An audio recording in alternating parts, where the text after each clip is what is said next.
Salut les gars, je suis Anne-Laure Baratin et vous écoutez le podcast Genre de fille. Chaque semaine, je reçois une fille unique en son genre pour parler sans tabou de mission de vie, de galère, de déclic ou non, de féminin, de maternité ou pas, tout ça. Par leur parcours, leur engagement et leur choix de vie, elles m'ont bluffée et j'ai à cœur de vous les faire découvrir. Je sais qu'elles vous inspireront. J'espère maintenant que leur parole vous permettra d'avancer, de choisir, de décider. Et maintenant, place à l'épisode du jour. Bonne écoute! Cet épisode a été rendu possible grâce à Baratin, etc. Baratin, etc., c'est l'agence de création édito qui donne de la voix aux femmes. Alors, chères auditrices et auditeurs, vous pouvez toujours laisser une note et un commentaire à Genre de Fille sur Apple Podcast et Spotify. S'il vous plaît, faites-le avec ma reconnaissance éternelle. Cela aide énormément Genre de Fille. Aujourd'hui, je vous partage le commentaire laissé par Laoum sur Apple Podcast le 3 février dernier. Très bon choix d'invité et conversation vraiment intéressante. Merci Anne-Laure. Écoute, merci à toi Laoum, je suis ravie que tu apprécies le podcast. Alors aujourd'hui, au micro de Genre de Fille, je reçois Axelle Tessandier. Axelle, elle a 40 ans, elle a fait plein de choses différentes dans sa vie. Elle a travaillé dans la Silicon Valley pendant plusieurs années. Elle a rejoint En Marche pendant la campagne présidentielle de 2017 et elle y a exercé la fonction de déléguée nationale du mouvement. Elle a été entrepreneur, elle avait monté son agence, Axelle Agency. Elle est autrice, elle a publié 2 livres, Une marcheuse en campagne et La révolution silencieuse. Et elle était dernièrement rédac en chef de Wonder, un média féministe lancé sur Instagram. Ça fait plusieurs mois que je voulais l'interroger et ça fait plusieurs années que je la suis. Alors la première anecdote, c'est son compte Insta, c'est une mine de recos cinéma et séries passionnantes. Ça me parle à chaque fois, surtout la manière dont elle en parle. Et la deuxième anecdote, c'est quand lors d'un cours d'astrologie, Sophie Keller a parlé d'elle en soulignant l'importance qu'elle avait eue dans son parcours. Alors, en fait, je savais qu'on se parlerait un jour. Je ne sais pas si c'était de l'intuition, une certitude, j'en sais rien. Sûrement un peu des deux. Et donc, quand je lui propose de participer au podcast, elle me répond un grand oui. Elle me félicite pour mon podcast, donc ça fait quand même toujours plaisir. Et puis, une de ses premières réactions, ça a été « Mais tu sais que j'ai pas d'actualité là, en fait, en ce moment ». Et en fait, s'en est suivi une discussion passionnante qui est partie dans tous les sens, comme j'adore.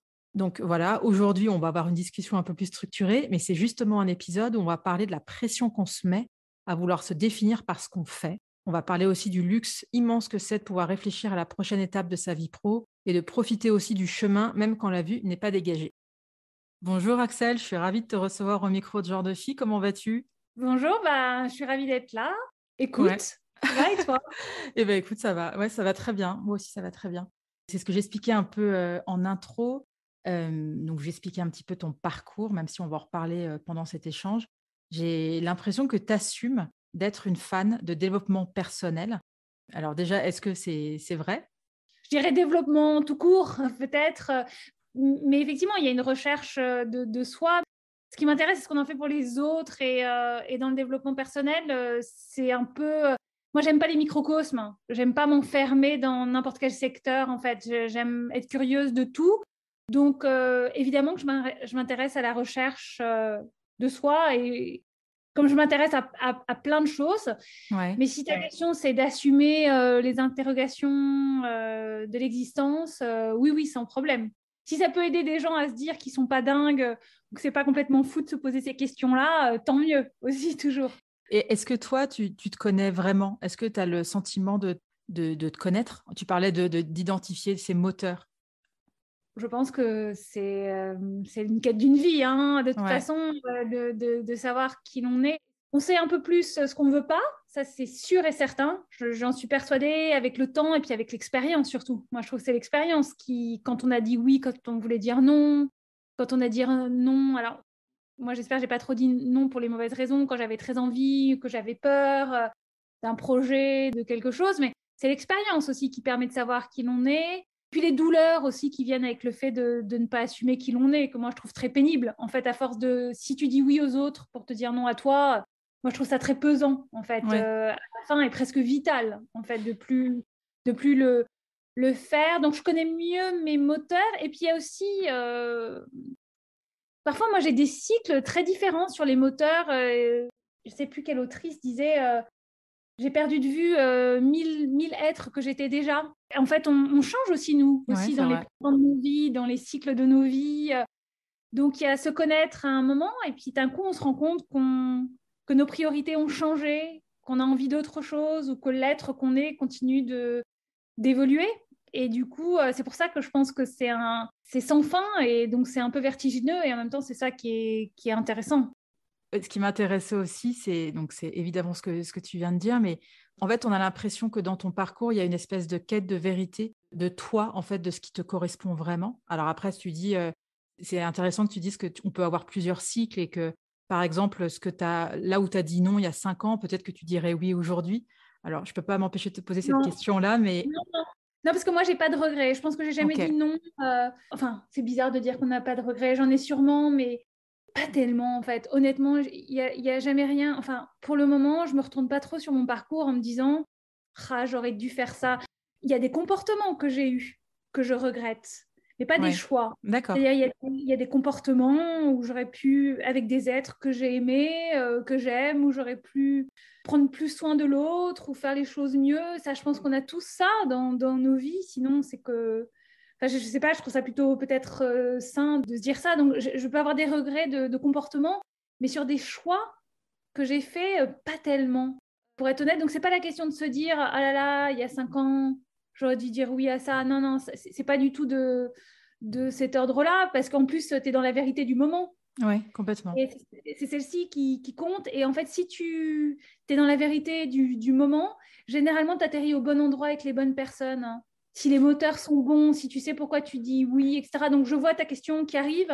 Et il n'y a aucun regret à ce niveau-là des choix D'accord. de recruter une carrière politique ou des Ouais. choses comme ça à ce moment-là. Et quant à la quête de vérité, c'est vrai, mais c'est presque quelque chose qui me dépasse en fait. Parfois, moi, j'aimerais être plus relâchée en fait là-dessus, mais il y a en moi un truc je t'assure, qui est presque plus fort que moi en fait sur le côté de ne pas se mentir jamais, d'être toujours dans une espèce d'authenticité où parfois je me dis, écoute, ça va, vas-y, sois plus cool, sois plus relax et on verra. Et en fait, voilà. Et je pense parfois aussi qu'il faut, encore une fois, c'est l'expérience. Moi, parfois, la vérité de ce que je suis m'apparaît avec l'expérience. Après, il faut accepter, c'est marrant, j'avais cette conversation avec une amie ce week-end où je suis un peu perdue sur une situation et elle me dit, tu sais, il faut accepter de ne pas savoir, hein. Mm. Il faut accepter de dire je ne sais pas à ce moment-là et de lâcher prise là-dessus, parce qu'en fait, c'est sur le chemin que la réponse se trouve.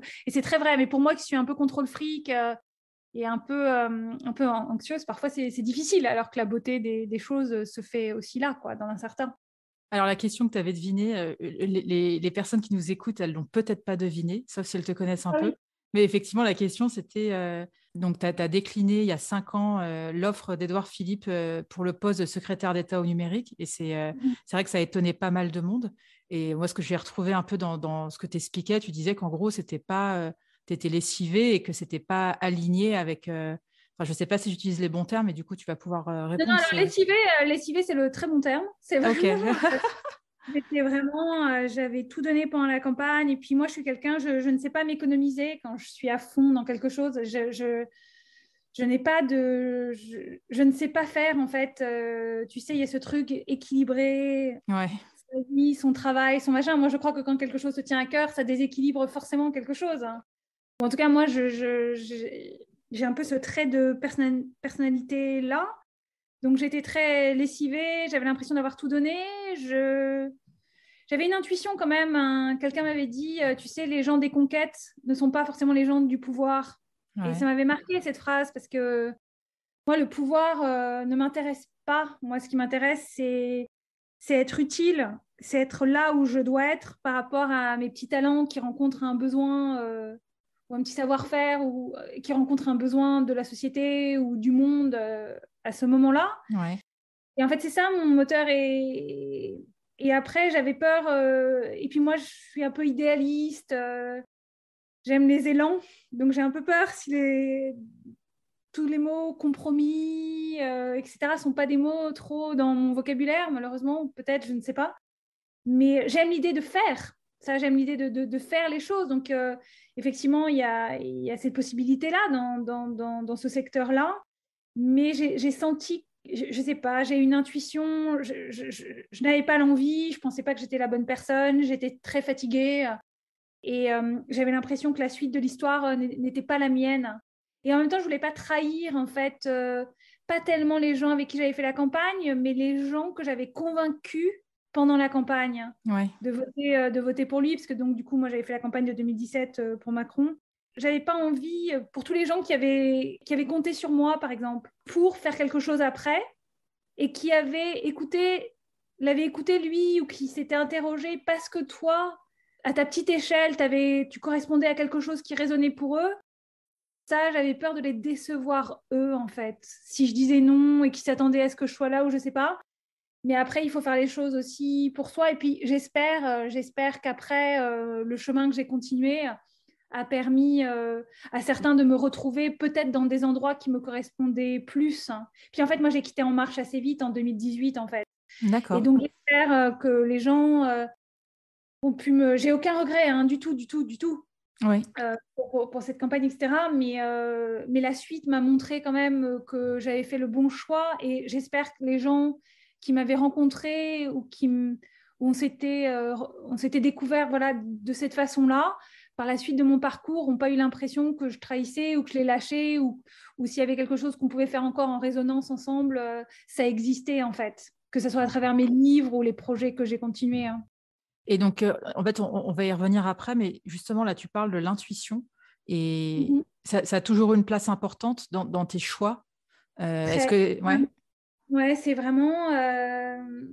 Et en fait, c'est marrant parce que aussi, quand on revient à ta question sur le développement personnel, c'est aussi un peu cet intérêt-là de se connaître. Ouais, Ça complètement. permet de se reconnecter à une intuition. Moi, je sais que quand je suis perdue, quand j'ai plus confiance en qui je suis, en ce que je peux être, mon radar d'intuition est totalement brouillé. Et du coup, je pense que les deux sont complètement liés. C'est-à-dire, quand j'ai plus d'instinct, quand je sais plus qui je suis, je sais pas, je me suis laissée convaincre que j'étais pas bien pour ça ou ça, et l'intuition, en fait, alors que d'un coup, je suis un peu alignée, quand je me refais confiance, quand je retrouve un peu, c'est plus facile de me connecter à mon intuition, en fait, mais elle est toujours là, donc effectivement, moi, je la cherche toujours, c'est un truc des tripes, c'est un truc et la grande difficulté pour moi, c'est de bien faire la différence entre voilà, l'intuition et l'anxiété.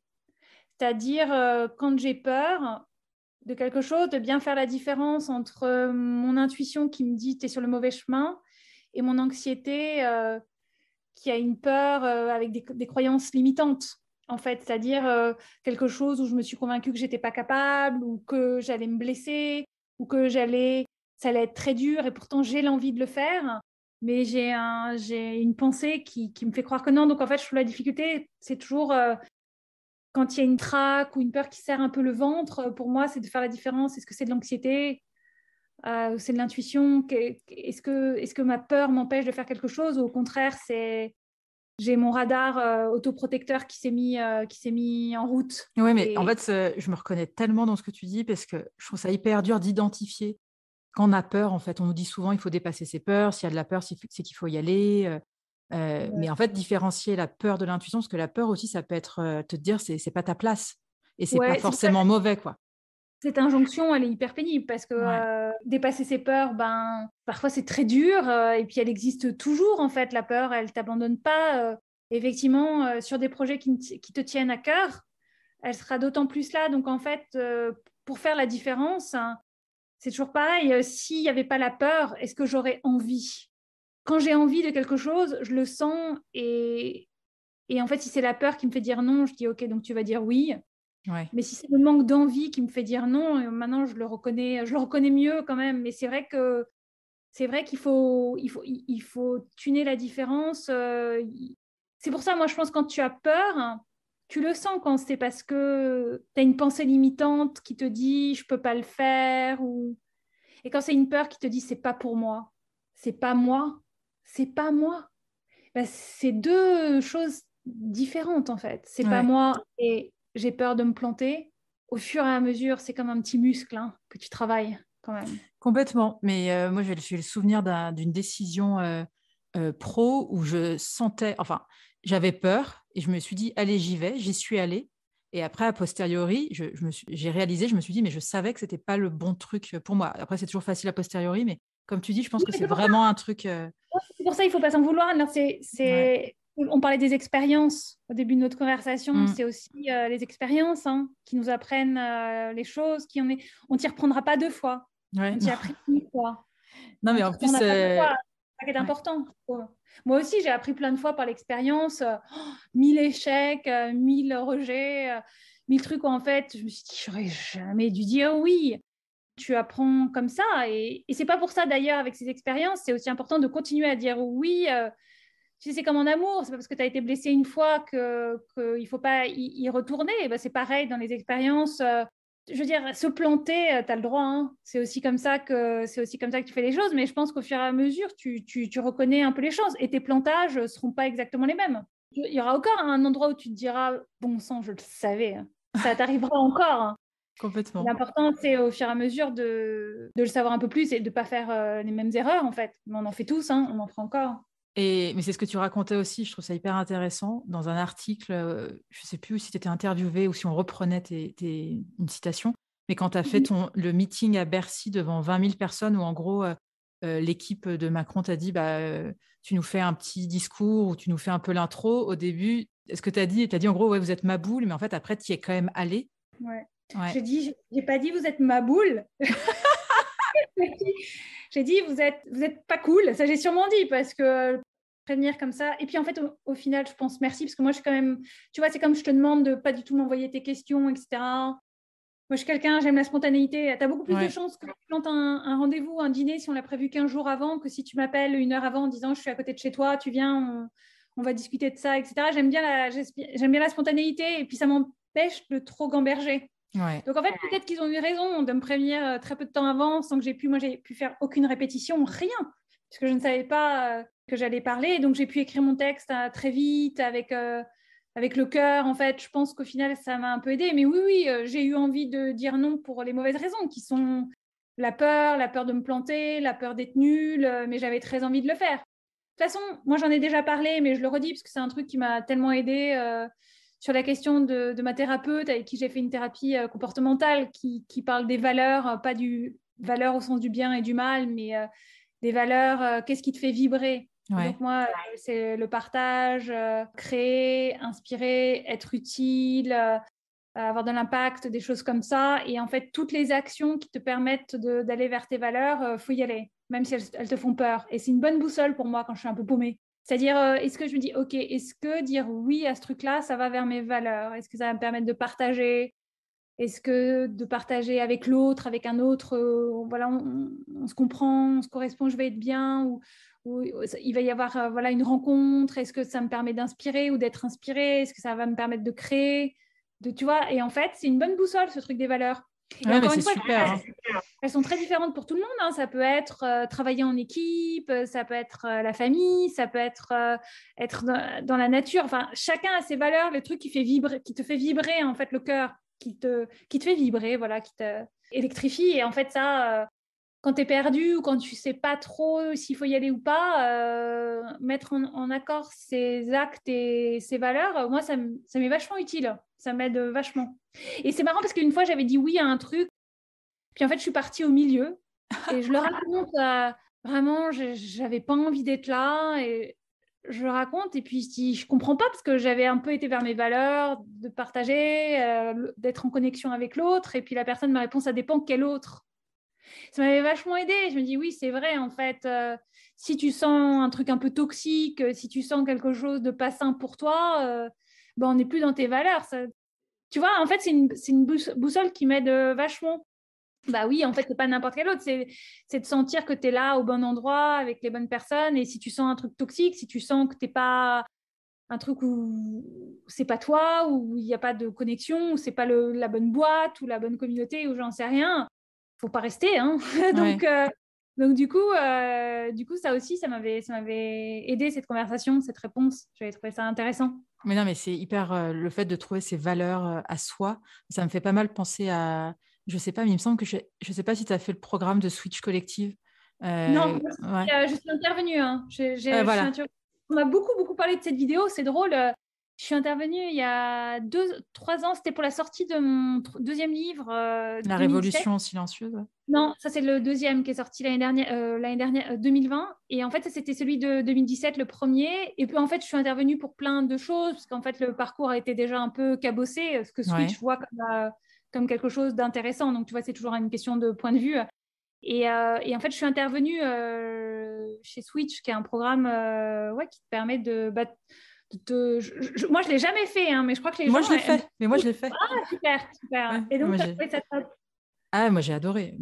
J'ai adoré. J'ai fait ça en 2018 et ça a eu une énorme incidence sur ma vie professionnelle, sur les valeurs, sur trouver son why, son pourquoi, qu'est-ce qui fait sens dans ta vie, qu'est-ce qui te fait vibrer. D'ailleurs, j'ai plein de gens autour de moi, j'en ai tellement parlé autour de moi de ce programme que j'ai énormément de mes proches que j'ai convaincus sans me dire, faut les convaincre, mais en fait, il le J'ai une bouche. question très pragmatique. En plus, pour les gens la formation, elle est remboursée ou pas c'est une formation ou ça compte comme ça ou pas du tout Oui, alors en fait, moi à mon époque, c'était pas encore, mais maintenant, oui, en fait, tu peux le faire financer par ton compte formation. Donc ça, c'est super.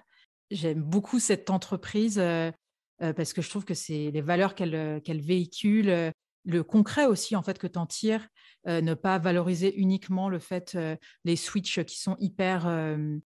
Enfin, tu vois, ça peut être aussi, tu peux switcher au sein de la même boîte, tu peux rester salarié, ne pas valoriser que les trucs dont on a tendance vachement à parler dans les médias.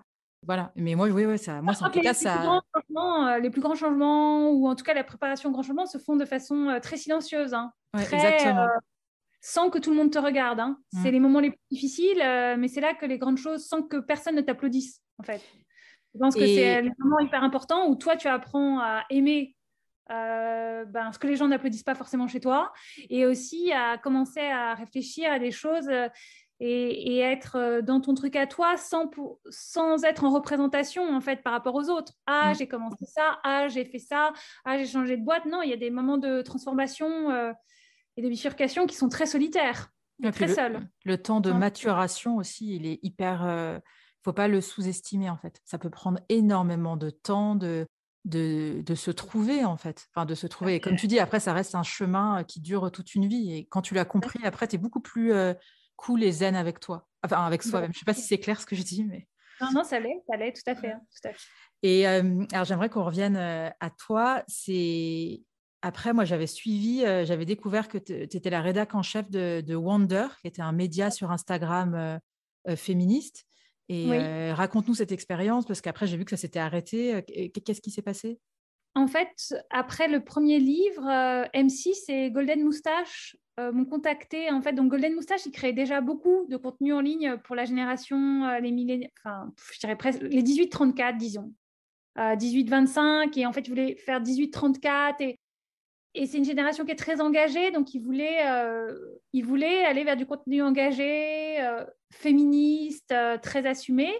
Et en fait, moi, j'ai retrouvé, on était stagiaires ensemble, Tom, qui maintenant était chez M6. Moi, j'ai fait des études d'audiovisuel notamment, et on avait été stagiaires il y a des années dans une boîte de prod.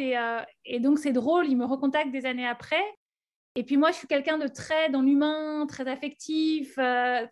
Donc, un projet, pour moi, c'est toujours une rencontre, en fait. C'est pour ça que je te parle de Tom avant, tu vois, le projet, parce qu'en fait, humainement, je me dis, ça peut être sympa de travailler avec lui pendant quelques mois. Donc, on a travaillé plus d'1 an, en fait, quasiment ensemble. Et puis après, Adrien Labastir, qui était le directeur de Golden Moustache. Donc, en fait, on a lancé en décembre 2018. Et moi, en fait, je suis partie... moi, je t'ai dit, j'aime les élans. J'ai l'impression que j'aime les pages blanches. En fait, j'avais l'impression que je suis partie en février 2019 ou mars 2019, parce que d'abord, j'avais envie de réécrire. Moi, j'aime alterner les collaborations et des projets plus solitaires. Et j'avais l'impression qu'ils n'avaient plus besoin de moi, que j'avais fait ce que j'avais à faire, en fait, qui était, moi, j'avais créé ce qu'on appelle la grille, j'avais imaginé, voilà, toutes les séquences, toute l'éditorialisation, en fait, de Wonder. Et puis ensuite, j'avais l'impression que ça tournait un peu. Tu vois ce que je veux dire? Et puis aussi, il y a une vérité que je n'assumais pas tellement à l'époque, je pense qu'il est plus réel, qui est que j'ai besoin d'avoir ma création à moi, en fait, à un moment ou à un autre qui arrive. Et Wonder, c'était un projet collaboratif top. Et d'un coup, moi, j'ai besoin de prendre ma plume, de prendre mon truc, quel que soit le médium, mais de pouvoir incarner quelque chose. Je pense que j'avais du mal à l'assumer, mais c'est peut-être un truc de créatif ou de créateur de pouvoir y mettre ma patte sans qu'on me dise il faut mettre un peu plus de ça, il faut un peu plus de ceci, un peu plus de cela. Et donc voilà, Wonder, ça a été une super aventure. Et malheureusement, ça s'est arrêté parce que la pandémie a eu raison, en fait, je crois, parce que moi, j'étais loin de Golden Moustache, mais je crois que voilà, Golden a un peu changé son focus et que du coup, ils ont arrêté quelques projets médias, dont Wonder. Même si je suis partie avant que ça s'arrête, je pense que c'est super que ce truc ait existé pendant 1 an et demi, en fait. Je pense que ça a créé une super communauté, que ça a inspiré plein de gens et il y a des projets comme ça qui doivent s'arrêter. Et du coup, mais quand Wonder s'est arrêté l'année dernière, ou au début, enfin, je crois que c'est, oui, pendant la pandémie, moi, j'étais déjà partie depuis longtemps, mais voilà, je trouvais que c'était bien qu'il ait existé pendant ces quelques mois, pendant Ouais. ces quelques années. Et voilà, et après, c'est des joies de Golden Moustache et de M6 qui sont de recentrer les choses. Voilà, je crois que Golden a un peu changé de focus, je te dis. C'était un super projet. Ça m'a permis, entre les 2 livres, de créer différemment, de m'amuser sur un autre médium, de revenir à une création plus instantanée, que moi, j'aime beaucoup. Ça m'a permis de continuer voilà, l'engagement différemment, d'une façon qui me correspondait aussi, de rencontrer des gens, voilà, moi, ce qui sont quand même les moteurs de ma vie. Donc ça, c'était un projet en 2018-2019 que j'ai beaucoup, beaucoup aimé. Hein. Oui, mais moi aussi, j'aimais bien en plus. J'aimais bien ce média. Je trouvais ça hyper. Bah, tant mieux. Ça veut dire que rien que pour ça, si à toi, il te plaisait, il t'apportait quelque chose, ne serait-ce qu'à une personne, ça voulait dire qu'il fallait qu'il existe. Moi, Exactement, ouais. Et j'en parlais en introduction. C'est une des premières choses quand on a discuté au téléphone ensemble et quand je te disais que j'avais envie qu'on ait un échange sur Genre de Fille, qu'on fasse un épisode de Genre de Fille sur toi. Tu m'as dit, mais attends, je te préviens, j'ai pas d'actualité et j'aimerais qu'on revienne là-dessus. En fait, c'est comment elle se passe, ta vie de tous les jours quand on n'a pas d'actualité. Rien que l'expression pas d'actualité est drôle. Hein. Oui, mais Pas oui.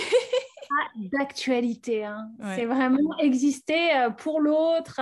C'est drôle parce que Mm. moi, j'ai une vie au quotidien de création, quelle que soit, même si la création, je ne peux pas la montrer aux gens pour le moment. Il n'y a rien que je trouve satisfaisant. Il n'y a rien que j'écris qui, pour le moment, est un 3e livre. Mais c'est drôle parce que tu vois, moi, c'est très dur pour moi les moments de transition ou entre 2 projets ou entre 2 interrogations. Parce que moi, j'ai l'impression, on revient aux valeurs qui sont le partage, inspirer, créer, rencontrer l'autre. Et du coup, quand je ne suis pas dans ces valeurs, c'est plus dur pour moi, Ouais. en fait. Donc, il reste la création à laquelle je peux me raccrocher, qui est importante pour moi. Et donc, même si elle est toute petite, même si c'est une micro, 3 phrases, il faut que ça existe pour moi. Ou la création, elle peut prendre plein de formes. C'est pas seulement l'écriture. Mais c'est vrai que ce réflexe de moi était très drôle parce que je me sens comme si en fait j'étais inintéressante pour les autres et comme si j'étais moins légitime à parler de quoi que ce soit et comme si en plus j'étais moins légitime comme un exemple, je sais pas, de réussite ou de quoi que ce soit pour tes auditrices en fait ou tes auditeurs en me disant mais quelle est ma légitimité pour leur apporter quelque chose parce que moi-même étant dans des grandes interrogations existentielles et de création en ce moment, donc j'ai un peu ce réflexe-là contre lequel je lutte un peu parce que si tu n'existes que quand tu fais, c'est une pression qui est terrible en fait. Et puis surtout aussi contre laquelle je lutte parce que dans ma vie, je ne peux pas éviter le moment entre les 2 rives. Ouais. Il faut bien que je crée le pont. Et la construction du pont, même si elle est pénible, elle est quand même très riche en fait. Et le pont, parfois, c'est un livre, parfois, c'est autre chose.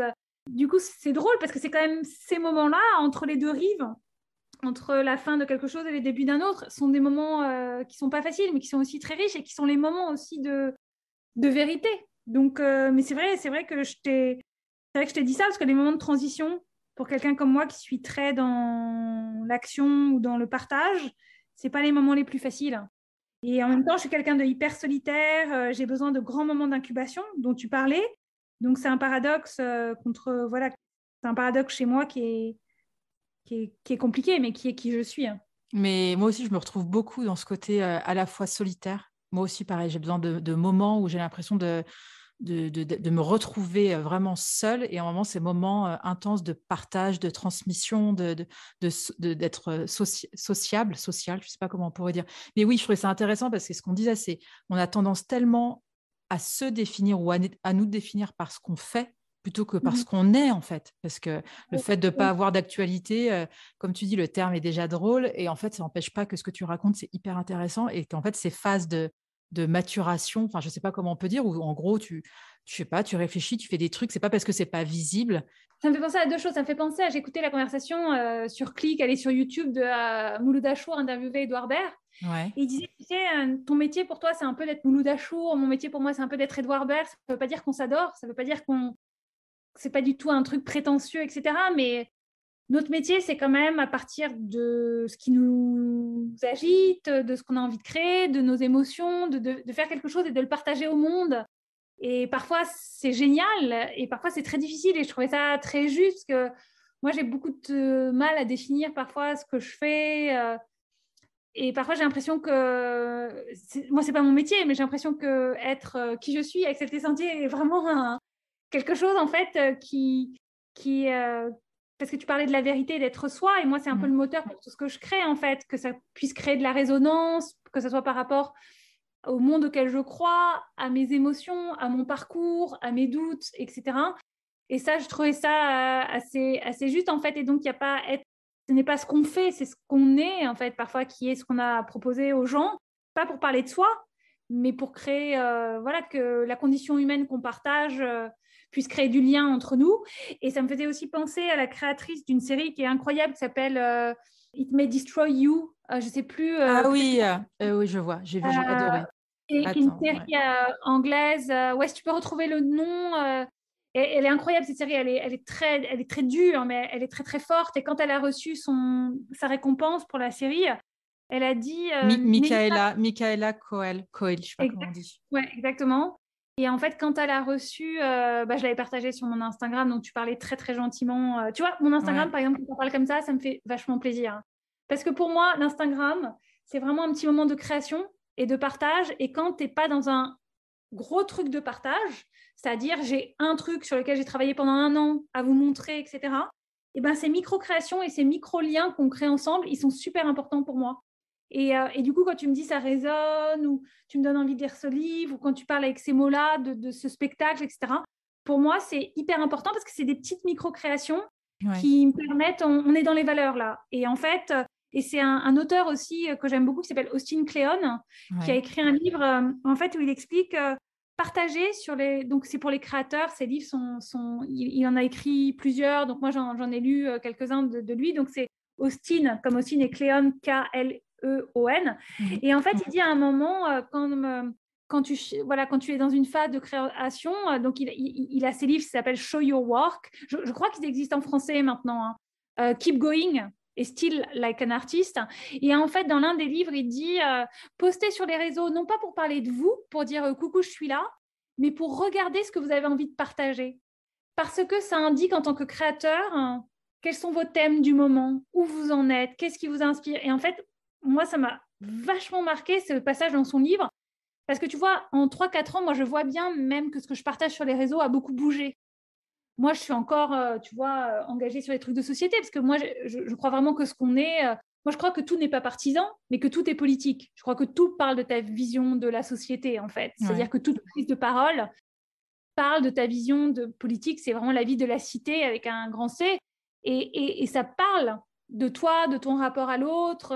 Mais je le dis souvent, hein, la façon dont tu te comportes avec les gens quand personne ne te regarde, la porte que tu tiens derrière. Moi, je ne fais pas de différence entre civilité et politique, en réalité.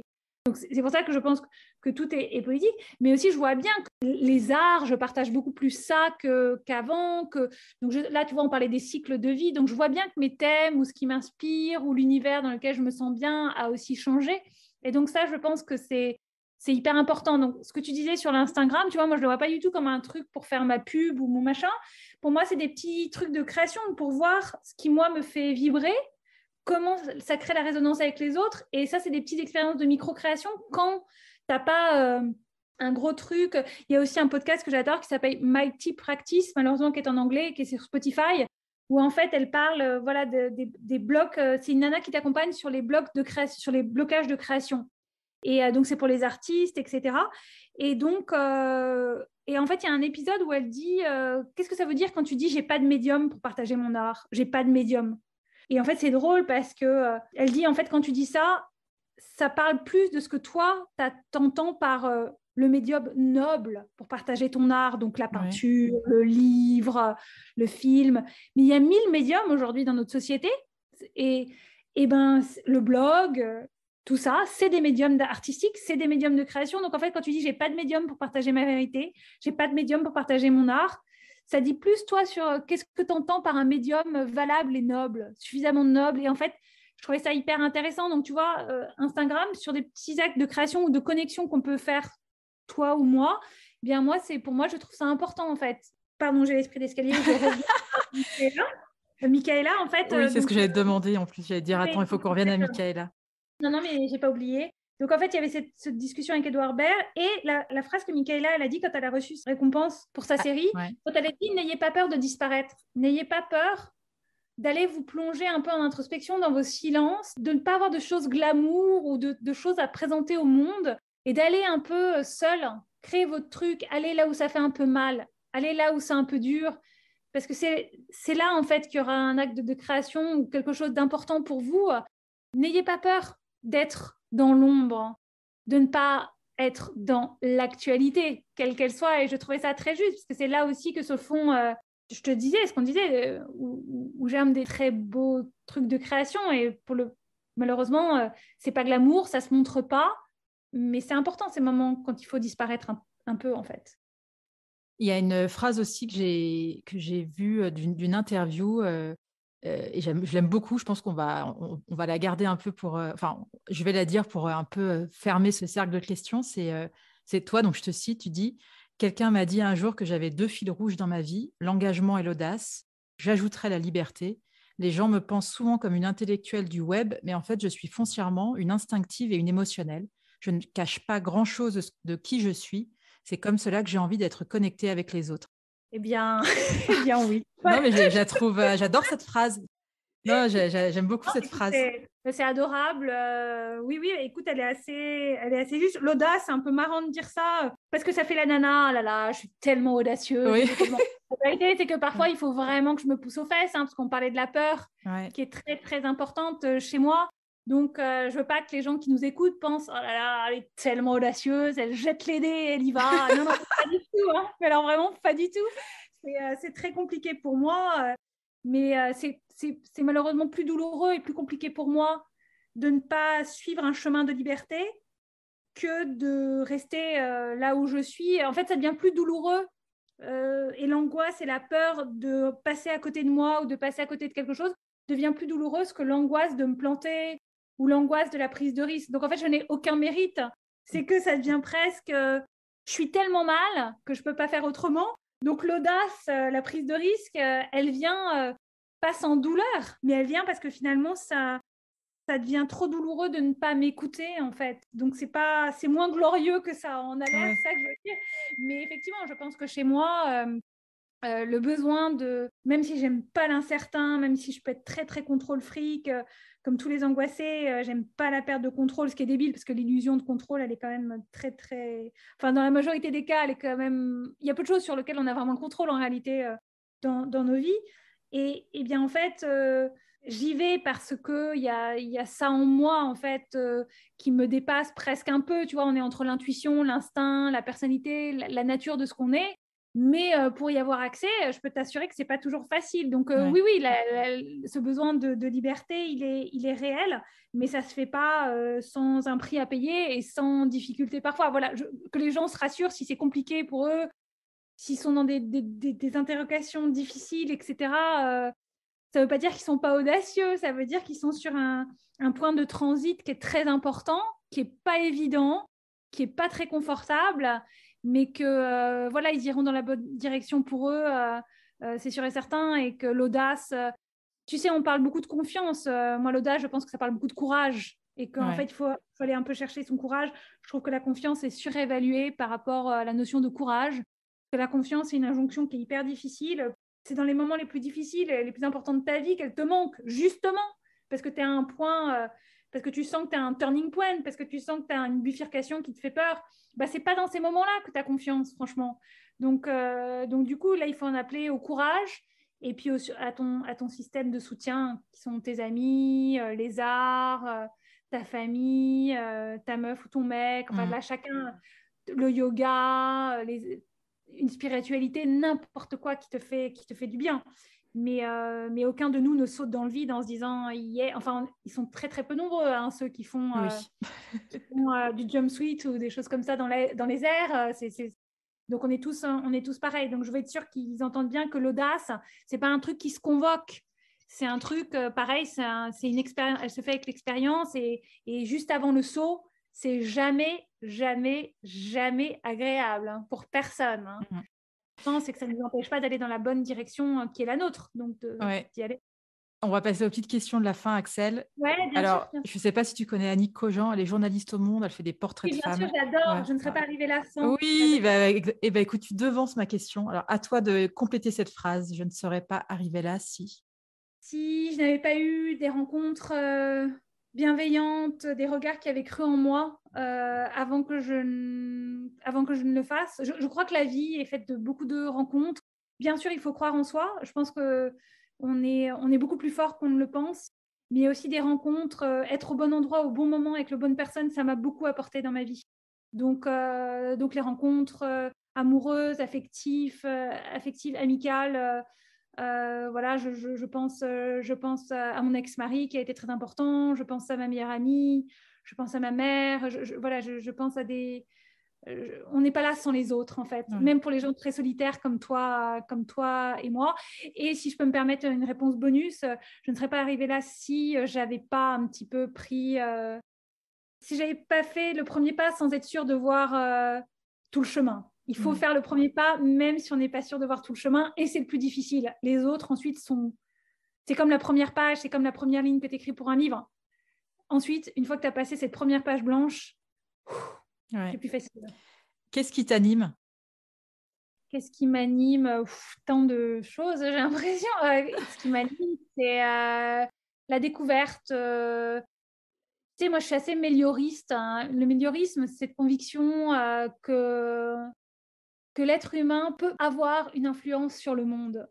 Et donc, quel que soit, je ne suis pas aveugle, hein, je vois bien qu'on est dans un monde complexe, un peu dur, où je trouve qu'il y a beaucoup de haine, parce que la haine, en fait, c'est la peur. C'est juste une peur et une angoisse que tu décharges sur l'autre. Parce que la haine de soi, c'est un truc insupportable à vivre, hein, et l'autre est très, très utile pour ça, quand tu es très mal dans tes baskets. Donc, je vois bien qu'on est quand même dans un moment de peur, donc de haine, d'angoisse. Je vois bien qu'on abîme beaucoup notre planète. Je ne suis pas aveugle à ça, mais il y a une conviction chez moi que l'être humain, celui qui a envie de nous emmener dans la bonne direction, il est là.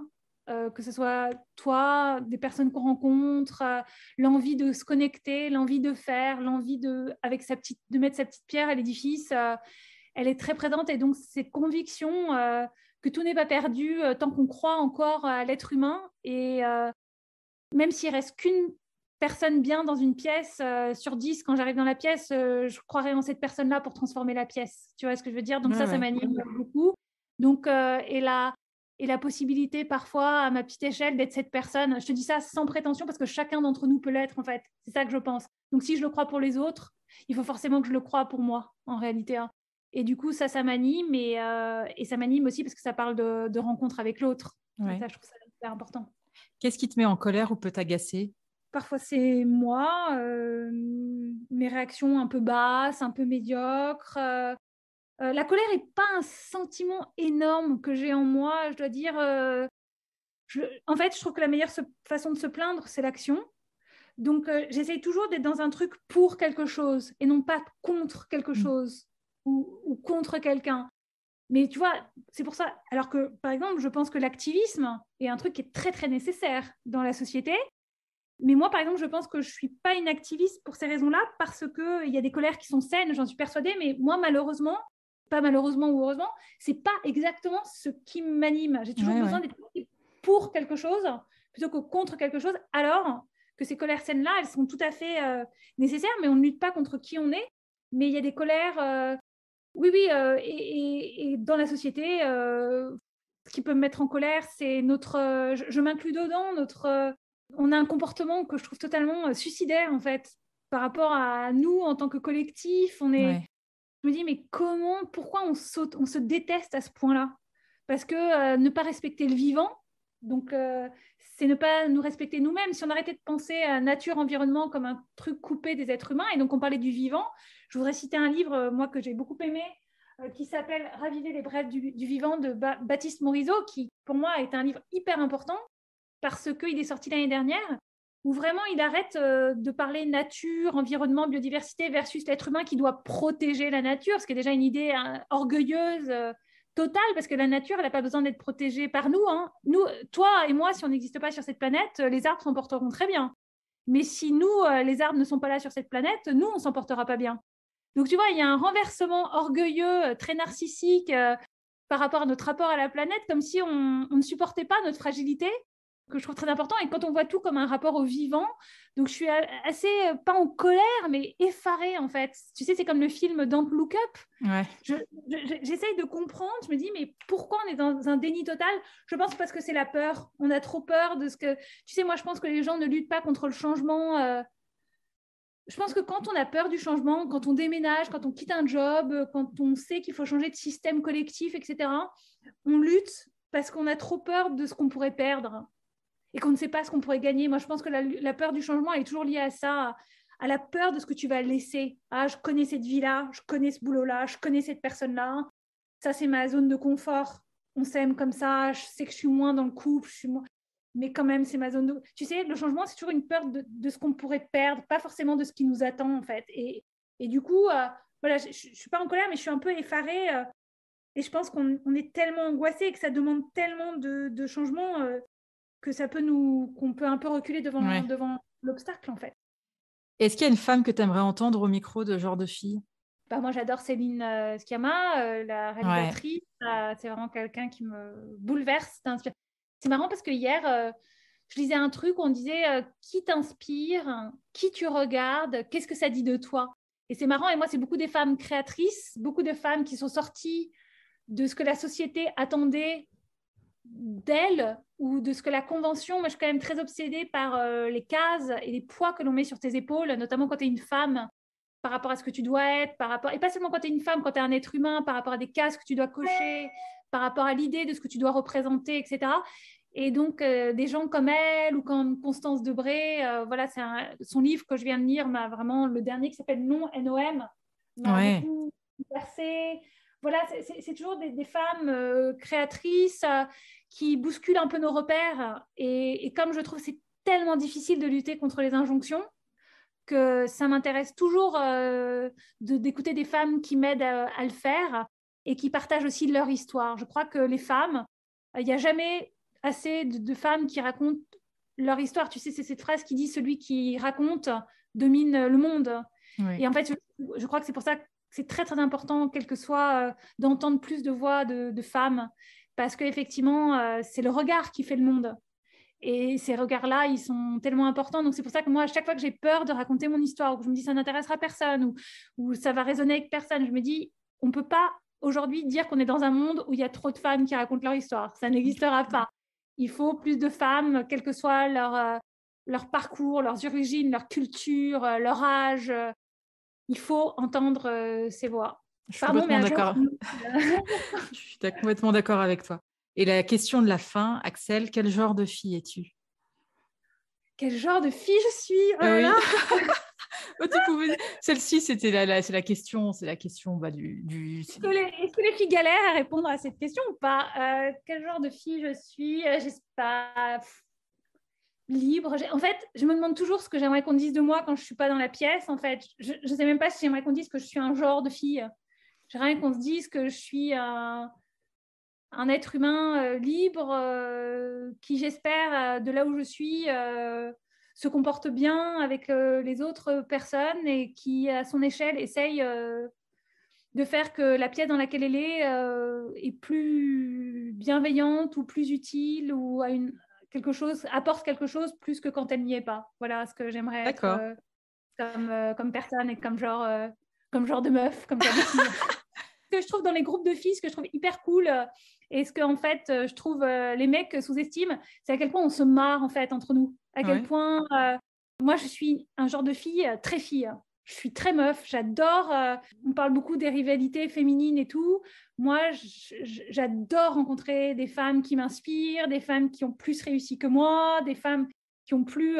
Alors bien sûr, on est comme tous. Parfois, ça peut renvoyer à des insécurités. Mais au final, quand tu dépasses ces insécurités, ça renvoie à plein de choses, ça t'apporte plein de choses. Et voilà, moi, je suis le genre de fille qui adore les filles. J'adore discuter avec des nanas, j'adore soutenir des nanas. Et je trouve que c'est important d'être avec des genres de meufs qui aiment soutenir des femmes. Ouais. Ça me fait penser, tu sais, sur LinkedIn, j'ai partagé une phrase que j'avais vue qui était entourez-vous de femmes qui vont mentionner votre nom dans une salle remplie d'opportunités pour vous. J'adore cette phrase, je la trouve hyper puissante. Je trouve, voilà, j'espère aussi être ce genre de fille. Et ce sera le mot de la fin. Merci beaucoup, Axelle. Merci à toi, merci beaucoup. Merci d'avoir écouté cet épisode, j'espère qu'il vous a plu. Si c'est le cas, partagez-le autour de vous et sur les réseaux sociaux. N'hésitez pas non plus à laisser un avis positif à propos de Genre de Filles sur vos applications de podcast. Pour ne rien manquer de Genre de Filles, suivez-moi @Anne-Laure Baratin sur Instagram. Si vous avez des compliments, des critiques ou des réflexions, n'hésitez pas. Merci à Marvin Marchand pour la musique du générique. Bonne semaine et à très vite. Salut!